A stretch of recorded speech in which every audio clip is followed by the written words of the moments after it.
গাংচিল সাহিত্য সংস্কৃতি পরিষদের অধীনে চিত্রীর শৈলী শীর্ষক নামকরণে আজকের লাইভ অনুষ্ঠান থেকে আমি আবু সুফিয়ান খান।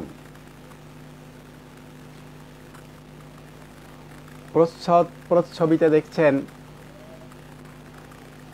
গাংচিলের মহাসচিব কবি doctor Idris Ali, group captain, Bangladesh বিমান বাহিনী, বাংলাদেশ গাংচিল কেন্দ্রীয় কমিটির মহাসচিব কবি ডক্টর ইদ্রিস আলী।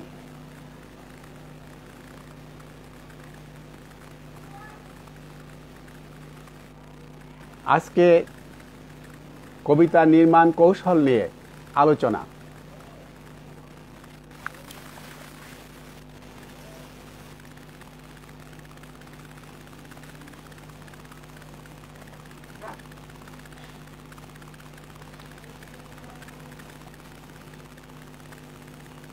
গাংচিলের সকল বন্ধু সহ পৃথিবীর সকল তৃণমূল পর্যায়ের কবিকে আমার সাথে থাকার জন্য সাদরে আহ্বান। গাংচিলের প্রাণ পুরুষ, প্রতিষ্ঠাতা, কেন্দ্রীয় কমিটির প্রধান সমন্বয়ক কবি খান আক্তার সহ সবাইকে কবিতার ভালোবাসা ও সানন্দিত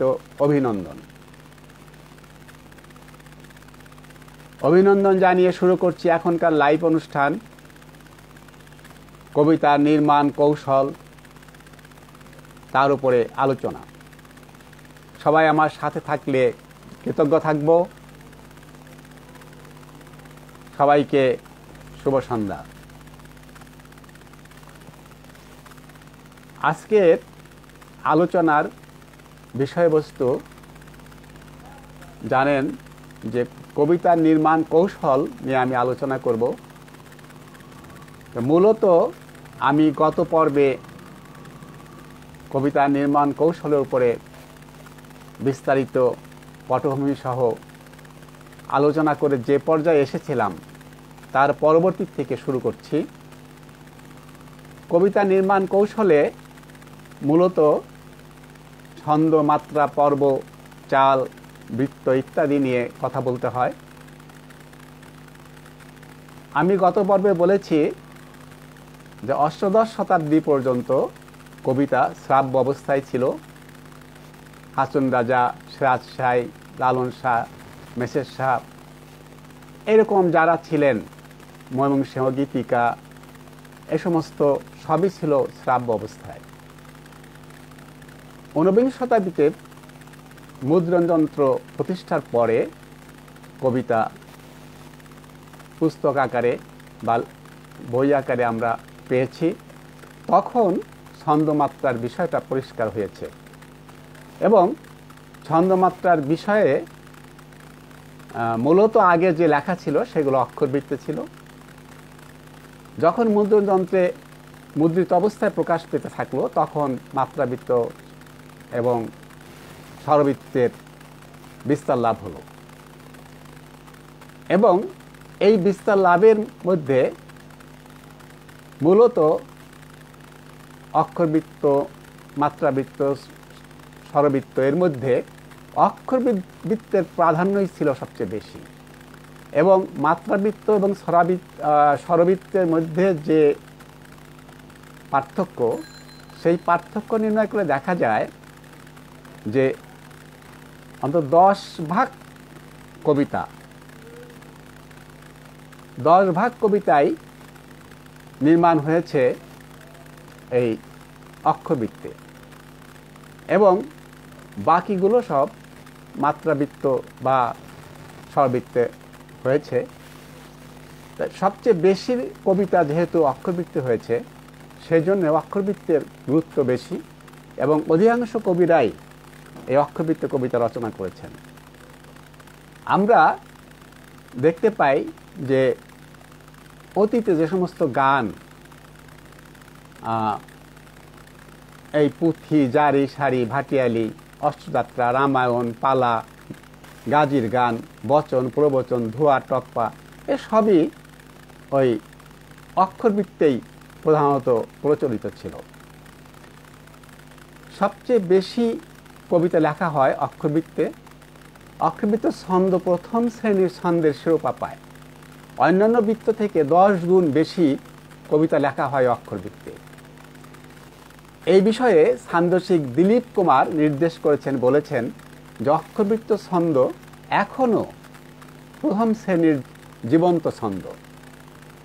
অক্ষরবৃত্ত ছন্দের অনেক নাম, যেমন রবীন্দ্রনাথ বলেছেন সাধু ছন্দ বা পয়ার জাতীয় ছন্দ। সত্যেন্দ্রনাথ বলেছেন আদ্য ছন্দ। মহিতুলাল মজুমদার বলেছেন পদভুক ছন্দ। অমূল্যধন বলেছেন তান প্রধান ছন্দ। প্রবোধ সেন বলেছেন অক্ষরবৃত্ত ছন্দ যৌগিক মিশ্রকলাবৃত্ত বা মিশ্রবৃত্ত। বুদ্ধদেব বলেছেন পয়ার। সুধীন্দ্রনাথ বলেছেন আক্ষরিক। আরও অনেক রকম নাম দিয়েছেন এই অক্ষরবৃত্তের, কিন্তু বহু প্রচলিত অক্ষরবৃত্ত নামটি মূলত পারিভাষিক শব্দ হিসেবে টিকে আছে আমাদের কাছে। তাই অক্ষরবৃত্ত নিয়ে আমি আজকে আলোচনা করব, যেহেতু অক্ষরবৃত্তর ব্যাপ্তি বেশি, প্রসার বেশি এবং অক্ষরবৃত্তেই সবচেয়ে বেশি লেখালেখি হয় কবিতা, এবং ওই অধিকাংশ কবিগণ অক্ষরবৃত্তে বেশি কবিতা লিখেছেন। তাই প্রথমে আমি আজকে অক্ষরবৃত্ত নিয়ে আলোচনা করব। এবং অক্ষরবৃত্তটা আসলে আমি মনে করি সহজ এবং সোজা, এবং কবিতা লেখায় খুব আরাম, কারণ শব্দকে সংকোচন করা যায়, শব্দকে গাঁথনিগুলো মজবুত করা যায়। সাধারণত অক্ষরবৃত্ত দিয়ে আমরা 8-6 মাত্রায় 14 মাত্রায় কবিতা লেখা হয়, আবার কখনো কখনো এর মাত্রা বাড়ানো হয়। তবে রবীন্দ্রনাথ, কবিগুরু রবীন্দ্রনাথ ঠাকুর 8-6 মাত্রায় বেশি লিখেছেন, এবং আগের যে সমস্ত লেখা সেগুলো 8-6 মাত্রায় বেশি লেখা। আমি একটা উদাহরণ দিয়ে বলি, যেমন আবার জাগিনু আমি, রাত্রি হলো ক্ষয়, পাপড়ি মেলিল বিশ্ব, এই তো বিস্ময়। রবীন্দ্রনাথ এই কথাটি বলেছেন। এটা 8-6 মাত্রার একটি স্তব, এবং এই স্তবে রবীন্দ্রনাথ আবার জাগিনু আমি 8 মাত্রা, রাত্রি হলো ক্ষয় 6 মাত্রা, পাপড়ি মেলিল বিশ্ব 8 মাত্রা, এই তো বিস্ময় 6 মাত্রায়, মোট 14 মাত্রায় এই স্তবটা তৈরি করেছেন। এখানে দেখা যায় আবার, এই আ এবং বার এই দুটি হলো 3 মাত্রা। এখানে আমি বলে রাখি, গত আলোচনা আমি বলেছি সিলেবল, তাই অক্ষর মাত্রায় এই সিলেবেলের ব্যবহার খুব বেশি, এবং সিলেবেল নির্ভর মাত্রা সৃষ্টি হয়। এটা কিরকমভাবে সৃষ্টি হয় আগে সেটা একটু বলে নিই। অক্ষরবৃত্তের বৈশিষ্ট্য হচ্ছে মুক্ত সিলেবেল সবসময় 1 মাত্রা। যেগুলো মুক্ত সিলেবেল, অর্থাৎ যে সময় শব্দ উচ্চারণ করতে ঠোঁট ফাঁক হয়, এই শ্বাস বের হয়, যেমন আ, বাড়ি, যাব, এই যে ঠোঁট ফাঁক হয় বা শ্বাস বের হয়, এইভাবে যে শব্দগুলো বের হয় সেগুলো হলো মুক্ত শব্দ। এই মুক্ত শব্দ বা মুক্ত যে সিলেবল, শব্দ ঠিক না, মুক্ত সিলেবল, সেই সিলেবেলে 1 মাত্রা সময় ধরা হবে মুক্ত সিলেবেলে। আর রুদ্ধ সিলেবেল বা বদ্ধ সিলেবেল, যেমন ঠোঁট বন্ধ হয়ে যায় যে সমস্ত কথা অক্ষর শব্দ বলতে গেলে, বা শ্বাস বন্ধ হয়ে আসে যে সমস্ত শব্দ বলতে গেলে, যেমন পাপ, পাপ, পাপ, ঠোঁট বন্ধ হয়ে যাচ্ছে, কিন্তু পাপি তখন ঠোঁট ফাঁকা হয়ে যাচ্ছে। মা, ঠোঁট ফাঁকা হয়ে যাচ্ছে। বাপ, বাপ, বাপ বললে ঠোঁট বন্ধ হয়ে যাচ্ছে। এই যে ঠোঁট বন্ধ হয়ে যাওয়া, এটা হলো রুদ্ধ সিলেবেল। আর যেটা ঠোঁট ফাঁকা হয়ে যাচ্ছে, এটা হলো মুক্ত সিলেবেল। তা এখন এখানে এই যে লাইন বললাম যে আবার জাগিনু আমি, আ মুক্ত 1 মাত্রা, বার এটা বদ্ধ, বার বন্ধ হয়ে যাচ্ছে, শ্বাস থেকে যাচ্ছে বার। তো এখানে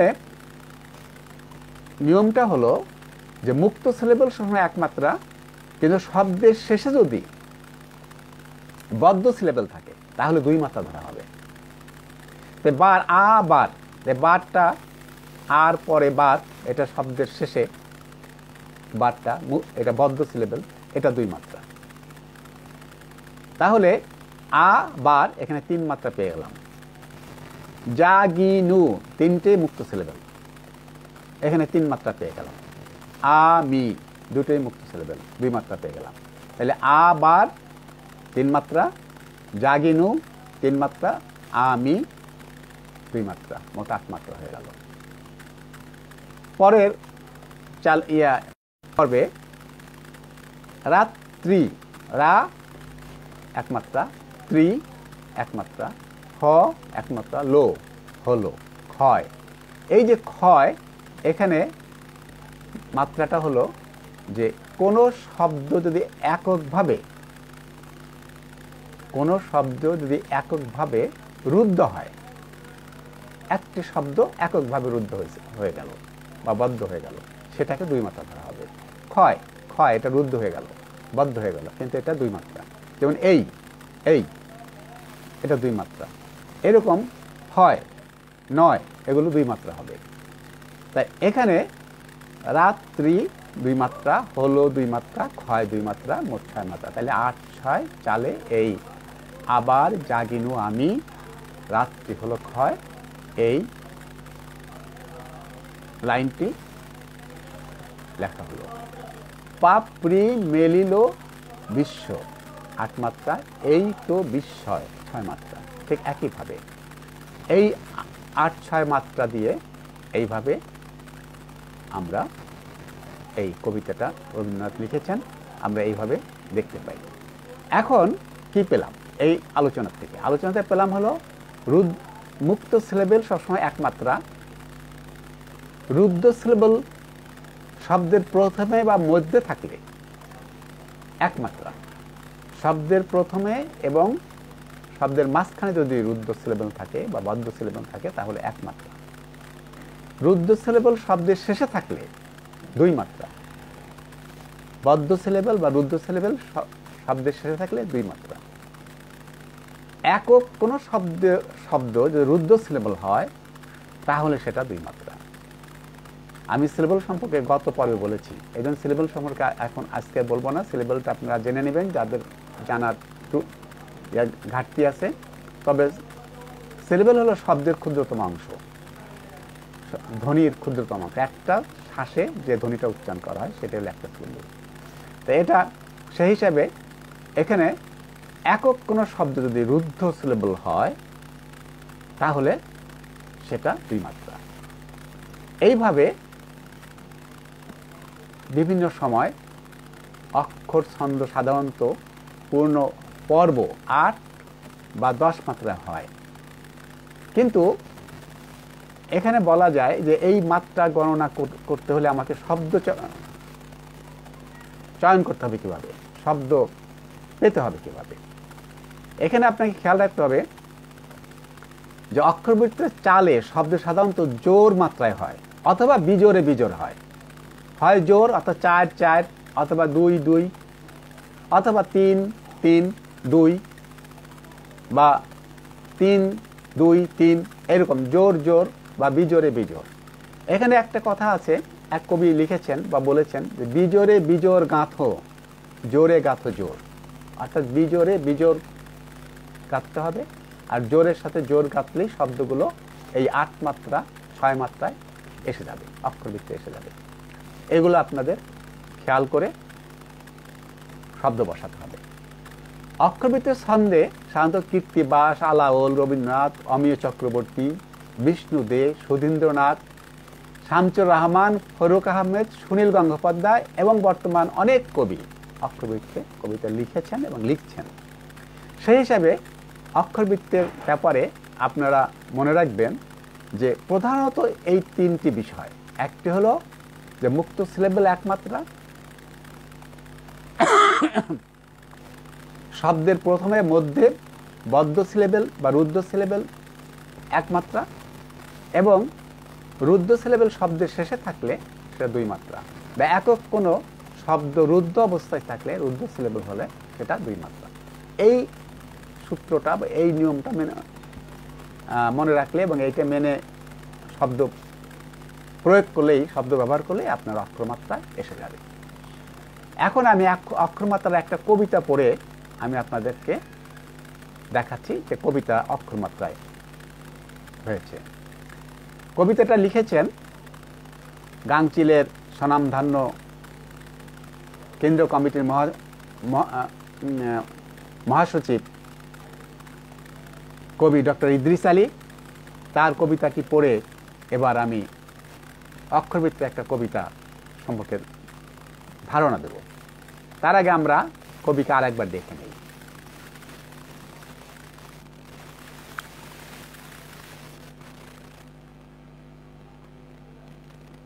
কবি ইদ্রিস আলী, গ্রুপ ক্যাপ্টেন, অবসরপ্রাপ্ত, বাংলাদেশ বিমান বাহিনী, বাংলাদেশ গাংচিল কেন্দ্রীয় কমিটির মহাসচিব। তার কবিতা পড়ছি।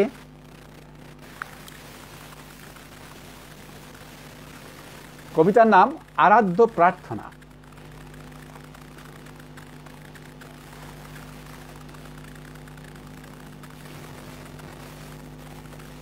আমি হতে চাই তরতাজা ভাসমান কচুরিপানা, নিজেকে উৎসর্গ করি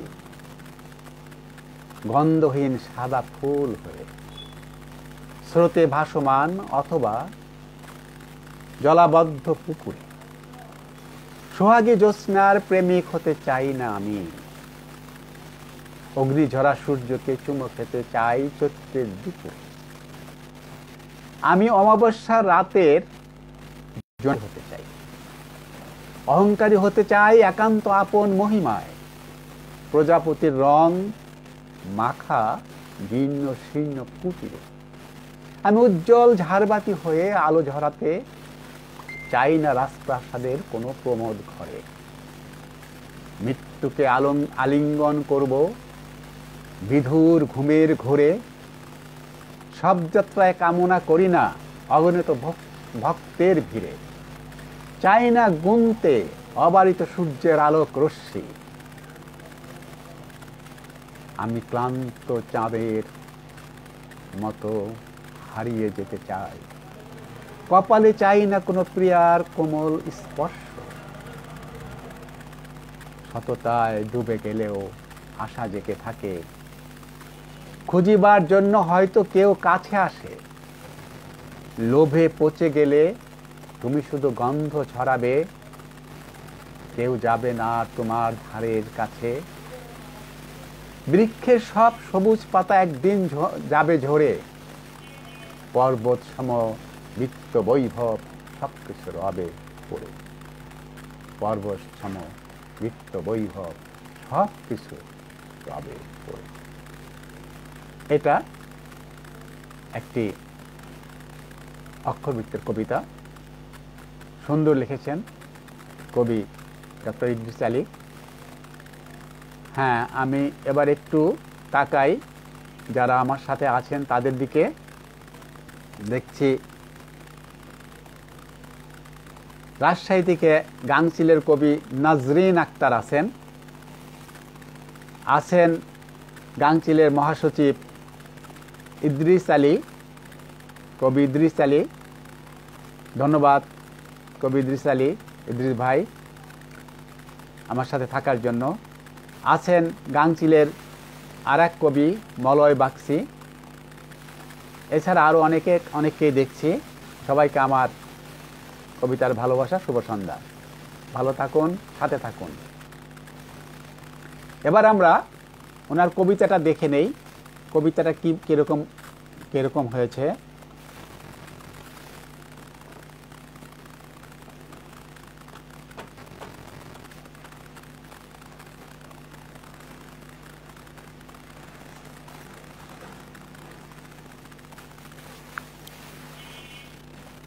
দেখুন কবিতাটি একবার নিরেট একটি অক্ষরবৃত্তের কবিতা।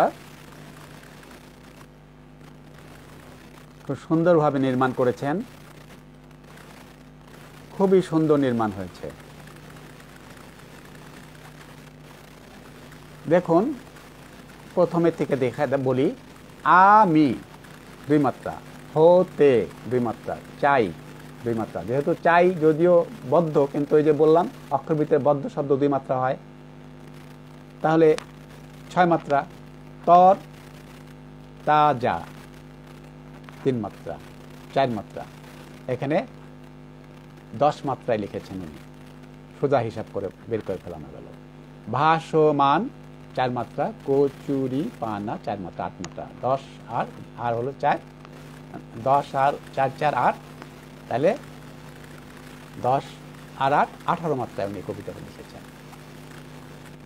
অতএব কবিতা দেখা যাচ্ছে 14 মাত্রা থেকে উনি 18 মাত্রায় চলে গেছেন। হ্যাঁ, যাওয়া যাবে, কারণ কাজী নজরুল ইসলাম 34 মাত্রা পর্যন্ত গেছেন অক্ষরবৃত্তে। জীবনানন্দ দাশ 32 মাত্রা পর্যন্ত লিখেছেন। এই জন্যে যাওয়া যাবে, সমস্যা নাই। আমি এই ব্যাপারে পরে আসছি। এখন আমি কবিতাটা দেখে নিলাম। দেখেন পুরো কবিতাটা অক্ষরমাত্রা নির্মাণ। সাথে দেখছি আছেন গাংচিলের প্রাণপুরুষ, প্রতিষ্ঠাতা, কেন্দ্রীয় কমিটির প্রধান সমন্বয়ক কবি খান আখতার হোসেন। ধন্যবাদ কবি খান আখতার হোসেন। কবিতার ভালোবাসা, শুভ সন্ধ্যা। শৈলীচিত্রীর অনুষ্ঠান দেখার জন্য আপনাকে অভিনন্দন। এখানে বলে রাখি, কবিতা 30-এর দশকেও নয়, তারও আগে আমাদের জাতীয় কবি কাজী নজরুল ইসলাম 1923 সালে তার রচিত কাব্যগ্রন্থ দোলন চাপা ও পূজারিণী গ্রন্থে বেশ কয়েকটি কবিতা 30 ঊর্ধ্ব মাত্রায় সম্পন্ন করেছেন। অর্থাৎ মাত্রা তিনি 30-এর ঊর্ধ্বে, 32, 34, 28 এরকম মাত্রায় তিনি সম্পন্ন করেছেন। তার বিশেরবাসী বইতে ঝড় নামের কবিতা বা পশ্চিম তরঙ্গ নামক কবিতায় তিনি এই 34 মাত্রায় কবিতা সম্পন্ন করেছেন, কিন্তু 2 লাইনে, অর্থাৎ 2 চালে। বা আমি একটু তার একটা চাল পড়ে শোনাই। নীলে বুঝি এত দিনে মিথ্যা দিয়ে মরে জিনে, আপন ফাঁকি দিয়ে করিতেছে মোর শ্বাসরোধ। এই পুরোটা কিন্তু একটা চাল বা একটা মাত্রায় শেষ হয়েছে, অর্থাৎ 34 মাত্রায় শেষ হয়েছে, কিন্তু লাইন করেছেন 2। নীলে বুঝি এত দিনে মিথ্যা দিয়ে মরে জিনে, আপন অপমান ফাঁকি দিয়ে করিতেছে মোর শ্বাসরোধ। এটা পুরোটা একটা চালে শেষ করছেন। মোট হলো 34 মাত্রা। ঠিক একইভাবে আরেকটি স্তব বলি। সেই মুখে মৃত্যু কৃষ্ণ অধর ভরিয়া, আজ আমি শতবার করি তার নাম শুনি। এই যে সেই মুখে মৃত্যু কৃষ্ণ অধর ভরিয়া, আজ আমি শতবার করি তার নাম শুনি। এখানেও কিন্তু 30-এর উপরে মাত্রা, 2 লাইনে শেষ করেছেন। তাই আমাদের আজকে না, সেই 1923 সালে জাতীয় কবি কাজী নজরুল ইসলাম নিজেই এই অক্ষরবৃত্তকে তিনি 14 মাত্রা থেকে শুরু করে 34 মাত্রা পর্যন্ত কবিতা লিখেছেন, এবং জীবনানন্দ দাশ 32 মাত্রা পর্যন্ত এই কবিতা লিখেছেন। আমি জীবনানন্দ দাশের একটি অংশ পড়ে শোনাই, একটি কবিতার অংশ পড়ে শোনাই, শুনুন। হাতে হাতে ধরে ধরে গোল হয়ে ঘুরে ঘুরে ঘুরে, কার্তিকের মিঠে রোদে আমাদের মুখ যাবে ঘুরে।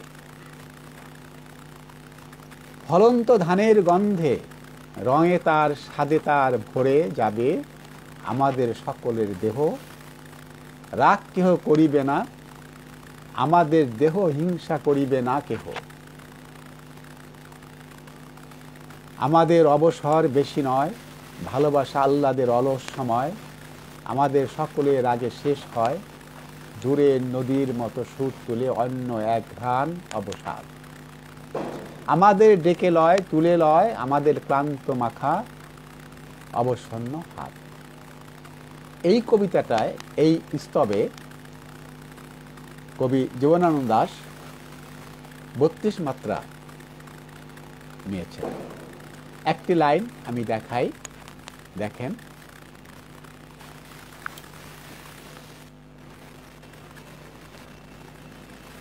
ফলন্ত ফলন্ত ধানের গন্ধে তার স্বাদ আমাদের সকলের দেহ, সকলের দেহ, আমাদের সকলের দেহ। এই পর্যন্ত একটা লাইন। এই লাইনটা 32 মাত্রা।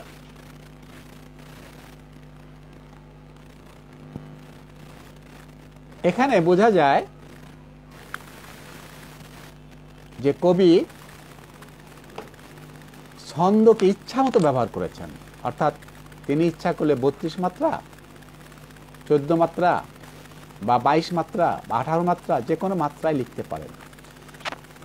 আমি বলছি এই জন্যেই যে যারা কবিতা লেখেন তৃণমূল পর্যায়ের, তারা কিন্তু এই বিষয়গুলি খেয়াল করবেন এবং জীবনানন্দ দাশের কবিতা পড়ুন, নজরুলের কবিতা পড়ুন, রবীন্দ্রনাথের কবিতা পড়ুন, আরও যারা লিখেছেন, যেমন আপনার অনেক কবি কবিতা এরকমভাবে লিখেছেন, যেমন ফরুক আহমেদ লিখেছেন, তারপরে আপনার ওই বুদ্ধদেব বসু লিখেছেন, সাদত হোসেন লিখেছেন, কবি সাদত হোসেন, এরকম আরও অনেক কবি লিখেছেন। তা যাদের কবিতা পাবেন, পড়তে থাকবেন, পড়ে পড়ে এটা অভ্যাস করুন, দেখবেন যে এই মাত্রার উপরে আপনার একটা ধারণা এসে যাবে এবং তখন অক্ষরবৃত্ত আপনার কাছে সহজ হয়ে যাবে। এখানে একটা বিষয় বলে রাখি যে অক্ষরবৃত্ত কিন্তু আদিবৃত্ত বা আসল বৃত্ত এবং স্বাভাবিক বৃত্ত।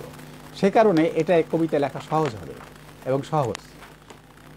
যদিও অনেকে মনে করেন যে স্বরবৃত্ত ছন্দে ছড়ার ছন্দের, কিন্তু ওইটার চেয়ে এটা অনেক সহজ, এটা অভ্যাস করলেই হয়ে যাবে।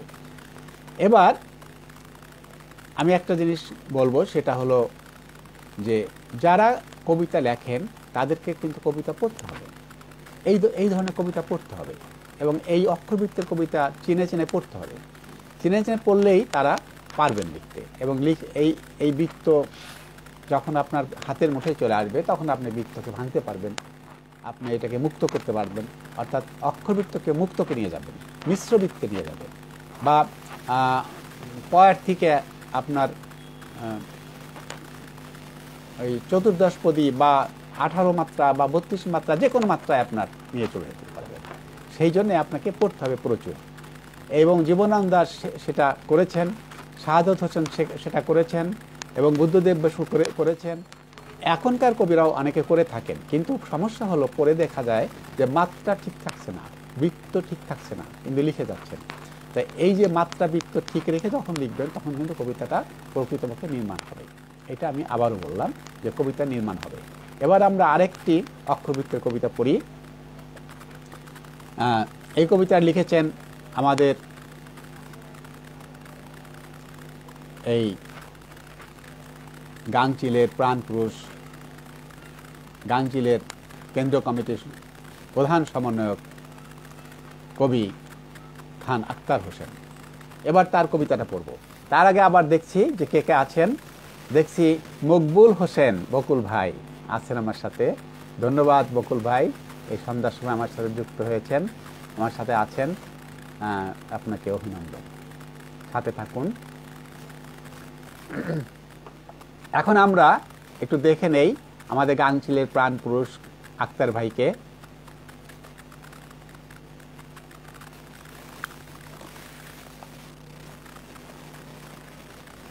কবি খান আক্তার হোসেন।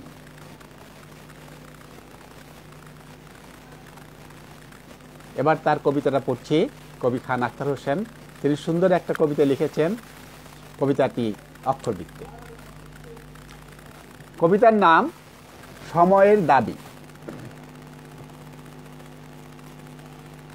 শোনো শোনো ভববাসী, শোনো দিয়া মন, একখান দাবির কথা আজ করিব বর্ণন। নাম তার করোনা, আইলো ঝপাত কইরা, মারলো কোনাকুনি, ন্যায় সে গেল হইরা। জব্বর এক কসরত দেখায় ছলে বলে ধরে, মানুষগুলো দম হারাইয়া শ্বাসকষ্টে মরে। কেউই পারে না ধরতে, গায়ে রয়েছে তেল, ঠান্ডায় তার শক্তি বাড়ে যেন চর্বির বেল। বেঁচে থাকে বেশিক্ষণ সংসারের সবখানে, হাতে পায়ে মাঝখানে, চুলে সবাই সব জানে। তারপরেও কোনো মানুষ হয় না সাবধান, ধরে আর পরে মরে, হারায় সাধের প্রাণ। সরকারের বেঁধে দেয়া নিয়ম মানতে হয়, তাহলেই বাঁচবে প্রাণ, পালিয়ে যাবে ভয়। শোনো ভাই বলি এখন, সবে মোরা ভাবি, এক দফা এক দাবি, করোনা তুই যাবি, করোনা তুই যাবি। দাবির কাছে করোনা মানতে হবে হার, না গেলে ডুবিয়ে মারবো, পাবে না পার। না গেলে ডুবিয়ে মারবো, পাবে না পার। সুন্দর কবিতাটি লিখেছেন, কবিতাটি অক্ষরবৃত্তে। এবং এবার কবিতাটি দেখুন, কবিতাটা দেখাই।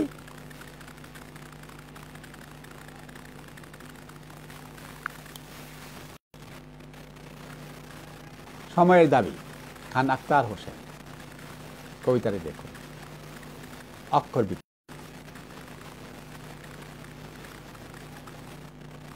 দেখুন, সব আমি ভেঙে দেখাচ্ছি। শোনো, এই যে শোনো, শোনো দুই মাত্রা, আবার শোনো দুই মাত্রা,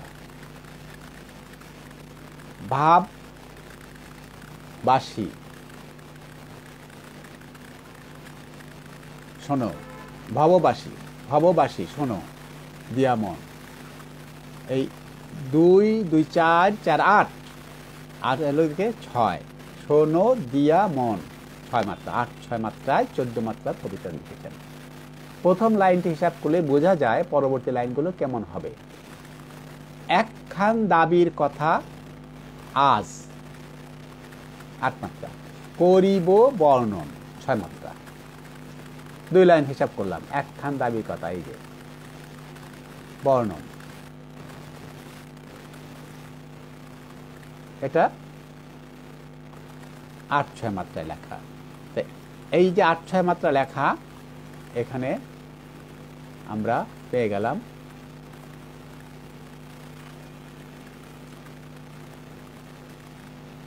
একখান দাবির কথা আজ। এই আজ পর্যন্ত হলো 8 মাত্রা, এই 8 মাত্রা।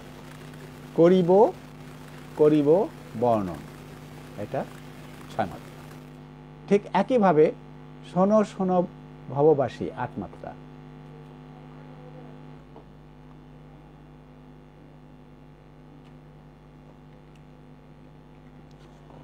শোনো দিয়া মন, শোনো দিয়া মন, এটা হলো 6 মাত্রা। এই 8 6 মাত্রা কবিতাটি উনি লিখেছেন। এইখানে আমি বলবো যে এইভাবে উনি পুরো কবিতাটা শেষ করেছেন এই মাত্রার নিয়মে। অতএব এখানে মাত্রা ঠিক আছে, কবিতা ঠিক আছে, কিন্তু উনি ওই একটা পুরনো শব্দ ব্যবহার করেছেন, মোর। এই মোর শব্দটা ব্যবহার না করলে কবিতাটা এখন পরিপূর্ণভাবে পূর্ণ আধুনিক হয়ে যেত। আর সব শব্দগুলো ঠিক আছে। তাহলে আমরা পেয়ে গেলাম যে কবিতা কিভাবে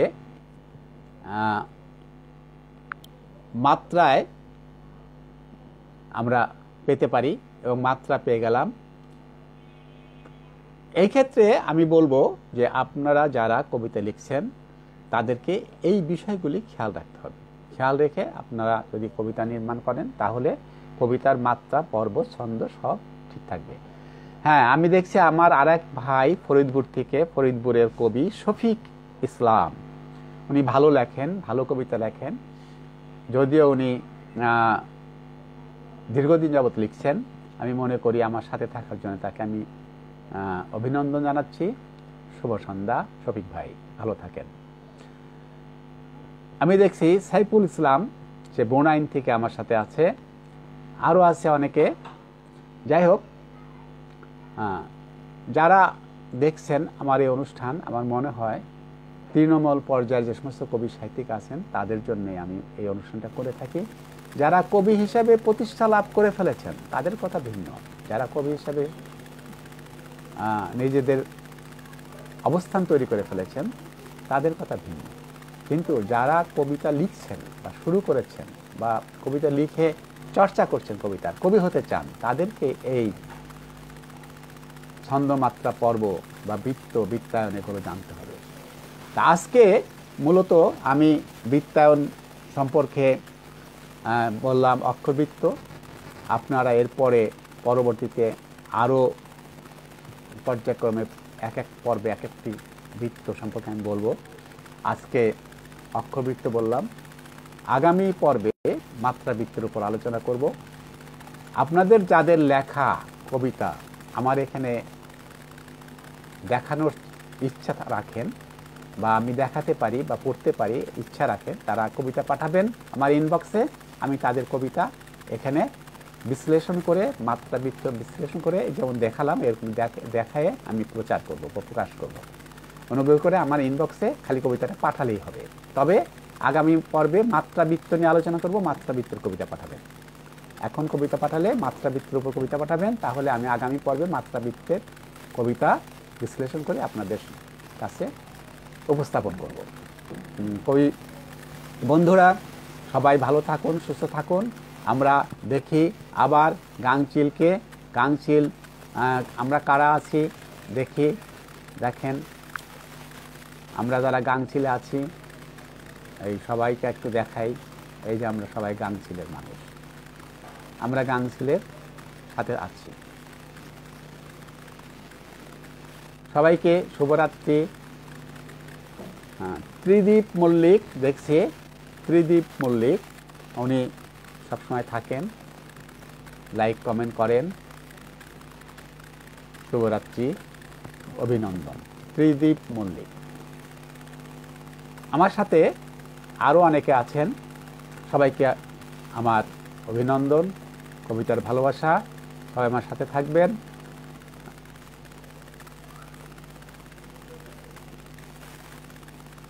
এবার আমি কিছু কবিতার বিষয়বস্তুর সাথে কথা বলবো। বিষয়বস্তু হলো যে কবিতা ছন্দমাত্রা, পর্ব তো ঠিক থাকবে, সেটা আপনার কবিতার গঠন বা নির্মাণ কৌশল, নির্মাণ শৈলী। কিন্তু নির্মাণটা করবেন কি নির্মাণ করবেন?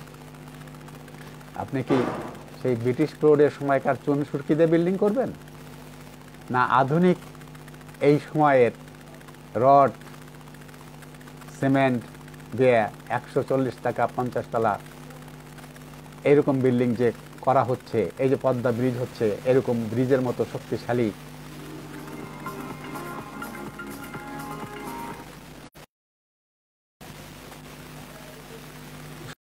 কবিতা তৈরি করবেন?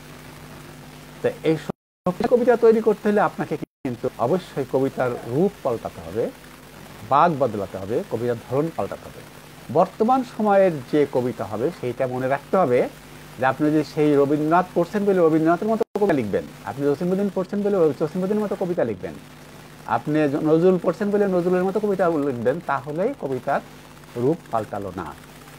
আজকে 2020 সালে যে কবিতা হবে সেই কবিতার নির্মাণ কৌশল হবে আপনার আধুনিক, অত্যাধুনিক, অর্থাৎ যেটাকে বলে আমরা উত্তর আধুনিক বা অত্যাধুনিক বা পরাবাস্তব। এই পরাবাস্তব, উত্তর আধুনিক বা আধুনিক, এই বিষয়টি কি, এইটা আপনাকে জানতে হবে আগে। পরাবাস্তবটা কি, উত্তরাধুনিকটা কি। আমি এর আগে একটি পর্বে দেখিয়েছি যে রবীন্দ্রনাথ সেই 1922 সালে কবিতা লিখেছেন হঠাৎ দেখা, সেখানে উনি না ব্যবহার করছেন, নি ব্যবহার করেননি, সেখানে উনি আমাকে ব্যবহার করেছেন। তো এই কথাটা এই জন্যই বললাম যে এখনো অনেকে আমায়, তোমায়, নি, পারিনি, করিনি এই সমস্ত ব্যবহার করেন, আমায় তোমায় ব্যবহার করেন, মোর ব্যবহার করেন। এই শব্দ ব্যবহারটাই হলো বিষয়। আপনি ব্রিটিশ পরিবেশন সুরকি ব্যবহার করবেন তাইলে তো হবে না। এখন হলো ব্যবহার করতে হবে স্ক্র্যাপ রড, হাই টেনশনেবল সব পাথর, স্টোন। তো সেই বিল্ডিং তৈরি করতে হলে আপনাকে সেই রকম মজবুত জিনিসপত্র আনতে হবে, শব্দগুলো মজবুত শব্দ আনতে, ভালো শব্দ আনতে হবে। ওই মোর, আমায়, তোমায়, তাই, তো, তি এই সমস্ত ব্যবহার করলে উত্তরাধুনিক কবিতা হবে না। আরেকটি বিষয় আপনাদের বলি, সেটা হলো এখনকার যেটা কবিতা উত্তরাধুনিক বা পরাবাস্তব বা যেটা বলি যে বিশ্বায়নের যে কাব্যচর্চার যে বিষয়, সেখানে সাবজেক্টটা থাকে না। যেমন আমি, তুমি, আমায়, তোমায় এগুলো থাকবে না, অবজেক্ট থাকবে। আর অবজেক্টটা থাকবে অ্যাবস্ট্রাক্ট, এবং অবজেক্টের থাকবে রূপক, প্রতীক, উপমা দিয়ে। তো এই যে রূপক, প্রতীক, উপমা দিয়ে অবজেক্ট থাকবে এবং অবশ্যই অ্যাবস্ট্রাক্ট থাকবে, এই বিষয়টা আপনাকে জানতে হবে। তাহলে আপনার পরাবাস্তব কবিতায় আসবেন, উত্তরাধুনিক কবিতায় আসবেন। আমি আগামী পর্বে উত্তরাধুনিক, পরাবাস্তব এবং আধুনিক কবিতার কিছু নমুনা তুলে ধরে আপনাদের সাথে আলোচনা করব। আপনারা থাকবেন সবাই সাথে। তাহলে বুঝতে পারবেন যে শুধু ছন্দপর্ব মাত্রা জানলেই হবে না, কারণ ছন্দপর্ব মাত্রা তো শিখবেনই কবিতা লিখতে হলে, কিন্তু এই 2020 সালে যে কবিতা লিখবেন সেই কবিতাটা কেমন হবে সেটাও আপনাকে জানতে হবে। আপনি ভোর হলো, দৌড় হলো, কুকুমনে ওঠেরো এই ধরনের কবিতা, বা আমাদের ছোট নদী চলে বাঁকে বাঁকে এই ধরনের কবিতা, বা আই ছেলেরা আই মেয়েরা এই ধরনের কবিতা এখন তার লিখতে হবে না। এখন লিখতে হবে একটু ভিন্ন মাত্রার, ভিন্ন টাইপের। এখন আপনার চিন্তাভাবনা হবে ব্যাপক, একটা শব্দের অর্থ থাকবে ব্যাপক, একটা শব্দের যে ব্যবহার করবেন সেই ব্যবহারের তার অর্থ ব্যাপক অর্থ বোঝাবে। যেন মানুষের অত সময় নাই যে আপনার 50 লাইনের কবিতা পড়বে, 20 লাইনের কবিতা পড়বে। আপনি মাত্র 10 থেকে 12 লাইনের একটা কবিতায় সারা বিশ্বকে তুলে ধরবেন, সারা জীবনটা তুলে ধরবেন, সারা গল্পটা তুলে ধরবেন। এই যে সিস্টেমটা, এই যে কৌশলটা, এই কৌশলটা আপনাকে রপ্ত করতে হবে, আয়ত্ত করতে হবে। আমি আশা করি যে একটু আপনাদের বোঝাতে পারতেছি যে আধুনিক কবিতা বা পরাবাস্তব কবিতা বা উত্তরাধুনিক কবিতা কী ধরনের হতে হবে।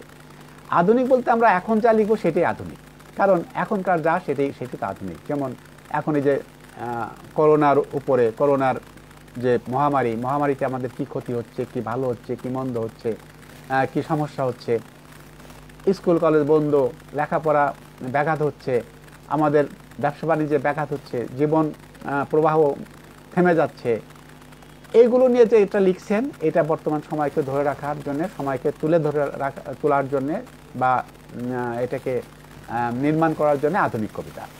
কিন্তু এই আধুনিক কবিতার উপর ভিত্তি করে আপনাকে আরও উত্তর আধুনিকে যেতে হবে। 100 বছর পরে কেমন কবিতা হবে, 50 বছর পরে কেমন কবিতা হবে, সেইটা যদি মাথায় রেখে আপনি লিখতে পারেন তাহলে সেটা হবে উত্তর আধুনিক কবিতা। পরাবাস্তব হলো যেটা উত্তর আধুনিকের উপরে, যেটা পৃথিবীর যতদিন থাকবে ততদিন আপনার কবিতার শব্দ থাকবে, কথা থাকবে, কবিতার বিষয়টা থাকবে। যেমন আগে খুব সহজ ভাষায় অনেকে অনেক কবিতা লিখে গেছেন, যেগুলো এখনও আমরা পড়ি বা মনে রাখি।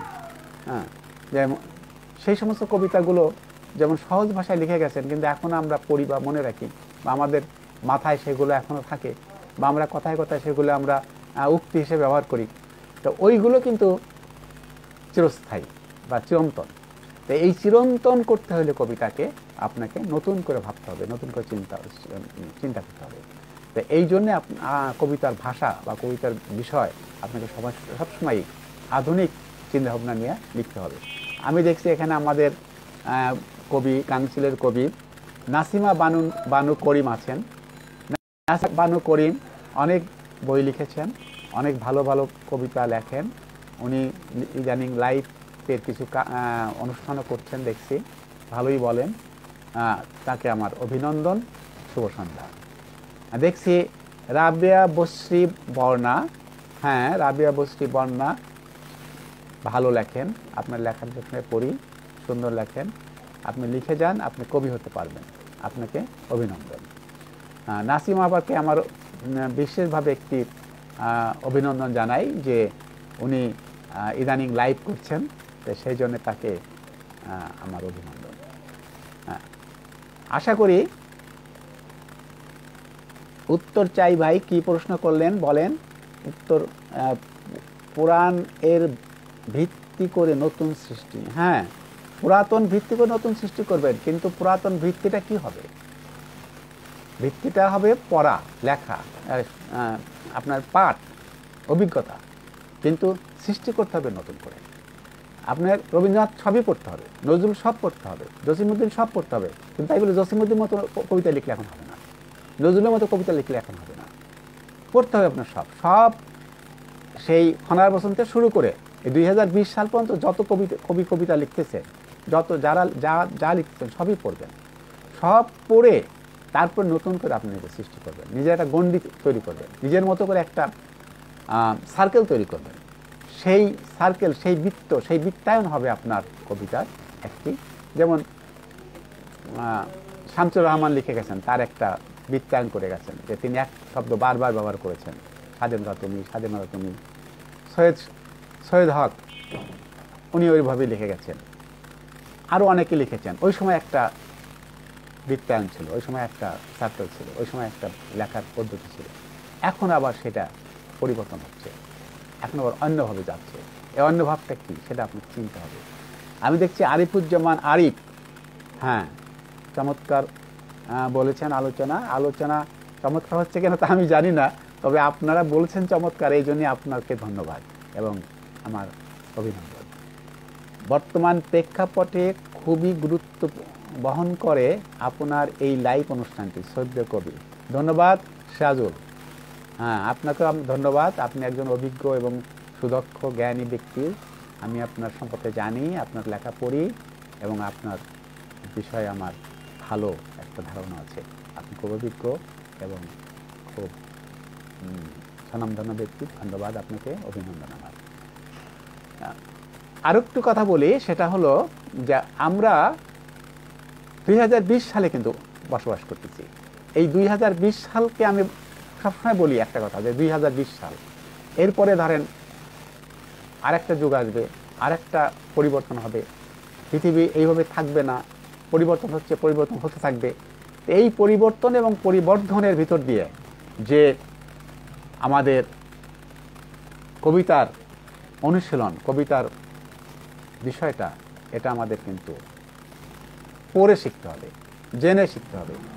শুধু লিখলাম, মাথা থেকে নামালাম আর বই বের করলাম, নো। বই বের করার আগে ভালো করে দেখবেন যে কী লিখলেন, নিজে দেখাবেন, ভালো যারা অভিজ্ঞতা তাদেরকে দেখাবেন, দেখায় তাদের কাছ থেকে পরামর্শ নেবেন, তারপরে একটা বই বের করবেন। আমি দেখি যে অনেকেই বই বের করছেন 5টা 7টা 6টা 7টা, কিন্তু সেই বইয়ের অবস্থান বা কি বলে স্থায়িত্ব কতটা থাকবে সেটা নিয়ে আমার খুব ভয় হয়। কারণ আমি চাই যে বাংলা সাহিত্য উন্নত হোক, বাংলা সাহিত্য বিশ্বমানের হোক। কারণ যে দেশের সাহিত্য যত উর্বর, যে দেশের সংস্কৃতি যত উর্বর, সেই দেশ তত উন্নত আমি মনে করি।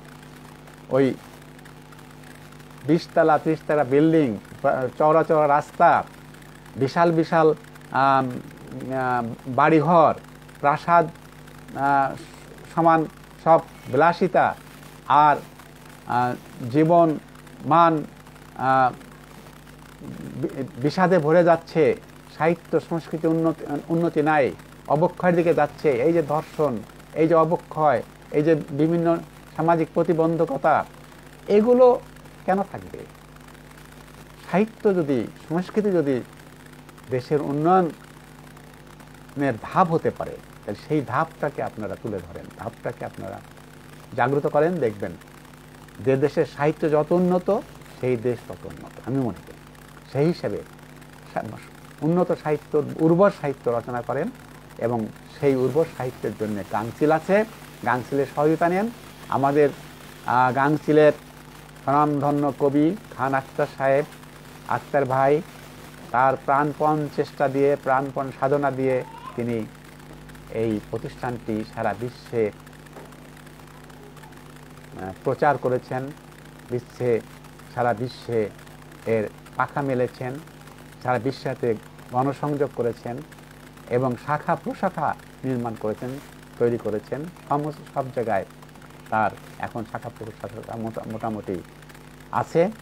তাই আমি মনে করি যে এই গাংচিলের ভিতর দিয়েই সঞ্চালিত হতে পারে একজন বড় কবি বের হয়ে আসতে পারে বাংলা সাহিত্যে, এবং একজন বড় কবি যদি গাংচিল থেকেও বেরিয়ে আসতে পারে এই বাংলা সাহিত্যে, তাহলে আমি মনে করি গাংচিল ধন্য এবং গাংচিল পৃথিবীতে টিকে থাকবে। খান আখতার সাহেব চিরঞ্জিত থাকবেন। এই বলে শেষ করছি আজকের সন্ধ্যার অনুষ্ঠান। ধন্যবাদ। দেখছি রাবিয়া বর্ণা এখনো আছেন। জয়ত্রীময় দাস, ধন্যবাদ আপনাকে, আপনি আমার সাথে থাকার জন্য ধন্যবাদ জয়ত্রীময় দাস। দেখছি নাজরিন আছে রাজশাহী থেকে, সবাইকে আমার ধন্যবাদ। পরিবর্তন ও পরিবর্ধন বহমান, এরই মাঝে যে বা যারা সুন্দর ও সুশীল লেখার মাধ্যমে টিকে থাকতে পারবেন, তারাই আমাদের সংস্কৃতির প্রকৃত ধারক ও বাহক হতে পারে। হ্যাঁ ভাই, সত্যি বলেছেন। আমি এই কথা সবসময় বলি যে কবিতার দৌড়ে যিনি টিকে থাকবেন, কবিতার দৌড়ে যিনি টিকে থাকবেন তিনি তো